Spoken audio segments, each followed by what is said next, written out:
আসসালামু আলাইকুম, সবাই কেমন আছেন? আশা করি সবাই ভালো আছেন। অনেকদিন পর আরেকটা ভিডিও নিয়ে চলে আসলাম আপনাদের মাঝে। হঠাৎ করে বাসায় মেহমান চলে আসলো, ছোট কাকার বউ, আমরা যাকে আন্টি বলি, ফোন দিল ডাক্তার দেখাতে আসছে। তো পরে আমি বললাম বাসায় আসার জন্য। গতকালকে রাতেই চলে আসছে, তো রাতে কোনো ভিডিও করা হয়নি। হয়ে গেছে গা মুছে ফেলো।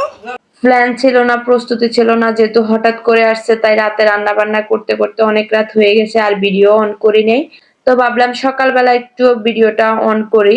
তো আমরা সবাই ঘুম থেকে উঠে নাস্তা করে ফেললাম, আর ঘরের কাজও ধীরে ধীরে শুরু করছি। দুদিন আগে আপনাদের ভাইয়া জলপাই এনেছিল, বলছিল বাসায় জলপাইয়ের আচার দেওয়ার জন্য। তা আমার দেওয়া হয়ে উঠে নাই, ভাবছি দিব, কালকে রাতে আর দিতে পারি নাই, আন্টিরা চলে আসছে। জলপাইগুলো যেহেতু পচে যাচ্ছে, আন্টিকে বললাম, আন্টিও একদম সুন্দর করে যত্ন করে আচার দিয়ে দিচ্ছে। এই ছোট ছোট যত্নগুলোই আসলে বড় হয়ে থাকে মনে। আন্টির হাতে জলপাইয়ের আচার, এটাকে কি আচার বলে আন্টি? মিশ মিশ আচার, ভর্তা। কার কার পছন্দ? জিভে জল আসলে কিন্তু আমাদের কিচ্ছু করার নাই, তৈরি করে খেয়ে ফেলেন। এটা হচ্ছে আমার ছোট কাকির হাতের রান্না। আচ্ছা, হালিম রান্না দেখছে তো সবাই? ওই যে আব্বু মারা গেছে না, তখন মনে রান্না করছিলেন। এখানে পাঁচফোড়ন, চিলিফ্লেক্স, এখানে ভর্তা করব বেগুন দিয়ে, আর সবজি রান্না করব।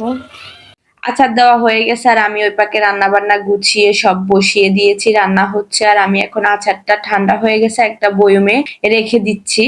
এখন বাকি রান্না বান্না করব, ঘর গুছিয়ে নিব। মেহমান মানিয়ে কাজ বেড়ে যায়, কিন্তু এই কাজগুলোর মধ্যেও অনেক আনন্দ খুঁজে পাওয়া যায়। কোনো প্ল্যান ছাড়া আসার দিনগুলোই অনেক সময় সবচেয়ে বড় আপন হয়ে যায়। এটাই আমাদের পরিবারের গল্প। আমি ভাবলাম দুপুর যেহেতু হয়ে গেছে, একটু মূলা বানাই, খেতে ভালো লাগবে, যেহেতু আচারও আছে। আর আমারও আগের দিন মূলা বানানোর প্ল্যান ছিল। বড়ের আচার, আমার ফেভারিট একটা বড়ের আচার আছে, ওইটা দোকান থেকে আনিয়ে রাখছি।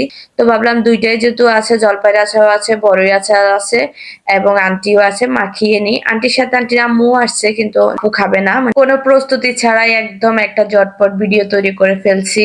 তো কেমন লাগছে ভিডিওটা অবশ্যই কমেন্টে জানাবেন। আমরা খুবই মজা করে মূলা বানানো খাচ্ছি, আপনাদেরকে তো খাওয়াতে পারছি না, আপনারা ওইভাবে মাখিয়ে খেয়ে নিবেন। ভিডিওটা ভালো লাগলে লাইক কমেন্ট শেয়ার করে পাশেই থাকবেন। কি যে খাইলাম, অমৃত। হুম হুম এই করে খাইতে আরাম মতো হইল, কিন্তু রান্না করলে হারি না।